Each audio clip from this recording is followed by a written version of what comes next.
Ketika tren pergeseran motor komuter beralih dari motor bebek ke motor matic, sebagian produsen roda 2 mulai mengurangi perhatian mereka pada motor bebek, dan hal ini ditandai dengan minimnya pembaruan maupun inovasi yang dilakukan pabrikan, dikarenakan peminat di segmen ini semakin berkurang. Namun, hal yang berbeda justru dilakukan oleh pabrikan garpu tala, di mana pada tahun 2015 mereka membuat gebrakan baru dengan merilis Jupiter MX 150 dan juga Yamaha MX King yang ditujukan sebagai pengganti generasi Jupiter MX 135. MX King sendiri merupakan evolusi Jupiter MX 135 yang mendapatkan perubahan signifikan baik itu dari segi desain, fitur, dan juga kapasitas mesinnya yang diperbesar dari semula 135 cc menjadi 150 cc. Berbekal desain sporty, speedometer digital, serta ban gambot, konsep motor bebek bermesin 150 cc yang menawarkan performa mesin layaknya sebuah naked sport ini diharapkan Yamaha agar bisa menjadi penyelamat pasar motor bebek yang saat itu sedang mengalami penurunan. Pada awal kemunculannya, MX King sama sekali tidak mempunyai pesaing sepadan dari pabrikan lain, namun bebek berjiwa sport ini ternyata mampu menarik minat konsumen, dan hal tersebut dibuktikan dari data penjualan di tahun pertamanya yang berhasil melampaui angka penjualan Satria FU dan juga Honda Sonic 150. Melihat potensi MX King yang cukup menarik di pasaran, akhirnya Honda ikutan terjun meladeni Yamaha MX King dengan menghadirkan Supra GTR 150. Lawan baru MX King ini mengusung spesifikasi yang gak main-main.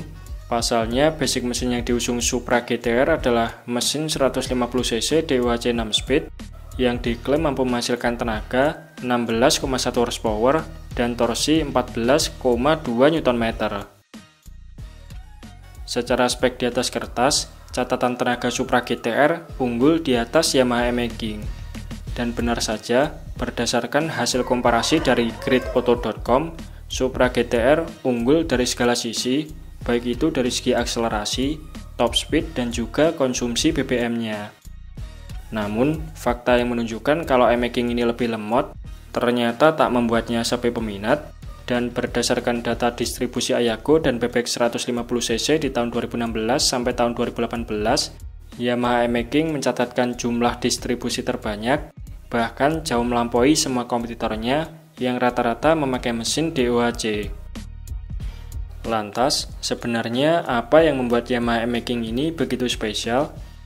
Nah, berikut ini adalah beberapa faktor yang mungkin menyebabkan kenapa MX King tetap diminati konsumen meskipun performa standarnya terkenal lebih lemot ketimbang para kompetitornya.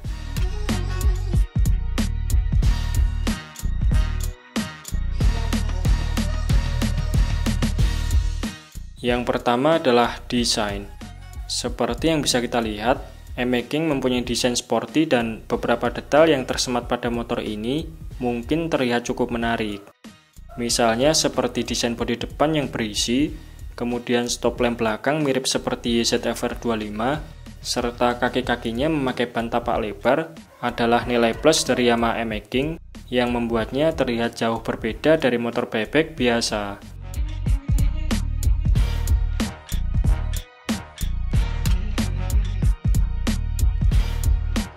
Kemudian faktor yang kedua adalah warna.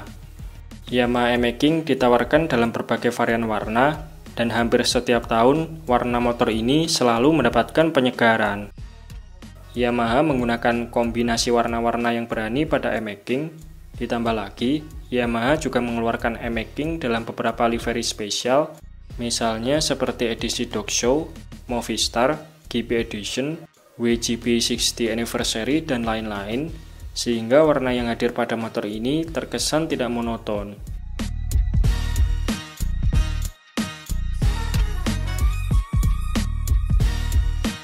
Faktor yang ketiga adalah mesin yang mudah dioprek.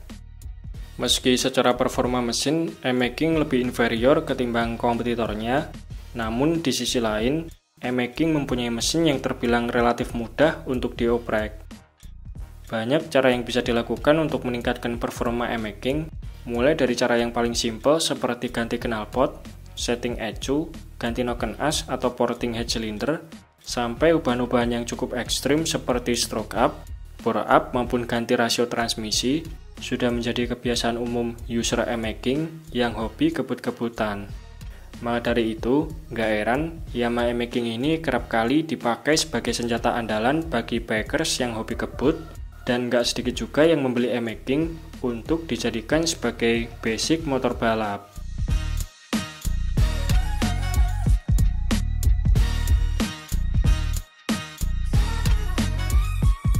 Faktor selanjutnya adalah spare part aftermarket yang melimpah.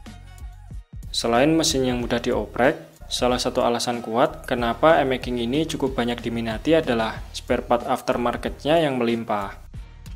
Mulai dari aksesoris untuk menunjang penampilan seperti velg, swing arm, speedometer, cover mesin, dan lain-lain, sampai part aftermarket untuk menunjang performa seperti paket bore up, kopling, rasio transmisi, knalpot, dan lain-lain. Spare part aftermarket ini banyak tersedia di berbagai marketplace dengan harga yang bervariasi, mulai dari paket pelajar sampai paket sultan, semuanya bisa dipilih sesuai kebutuhan masing-masing.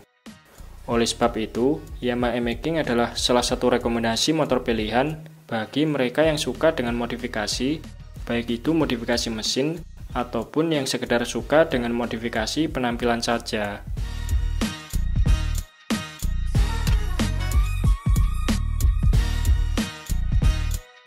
Faktor berikutnya adalah influence e-making di berbagai media sosial. Ini adalah faktor pendukung lain yang menyebabkan kenapa Yamaha e-making cukup populer dalam beberapa waktu terakhir. Adanya influence otomotif yang kerap kali menggunakan e-making sebagai bahan konten. Selain menjadi referensi untuk modifikasi, sebagian orang yang melihat konten dari influence ini mungkin juga akan terpengaruh untuk ikut-ikutan membeli Yamaha e-making ini.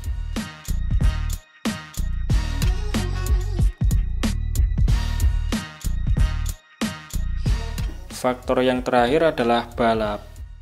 Mesin yang berpotensi untuk dioprek sekaligus spare part aftermarket yang melimpah adalah suatu kombinasi yang menyebabkan kenapa riset pengembangan e-making di dunia balap bergerak lebih leluasa.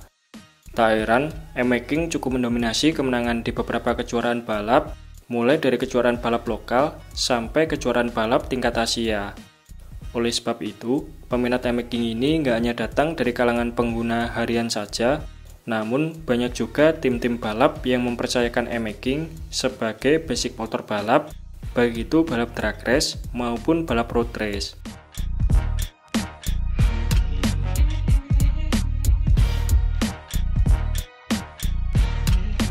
Nah, itu tadi beberapa faktor yang menyebabkan kenapa Yamaha e-making masih tetap diburu dan masih tetap eksis sampai sekarang. Oke, mungkin itu saja sedikit pembahasan kita di video kali ini. Terima kasih sudah menonton. Sampai jumpa di video-video Bang Rossi selanjutnya.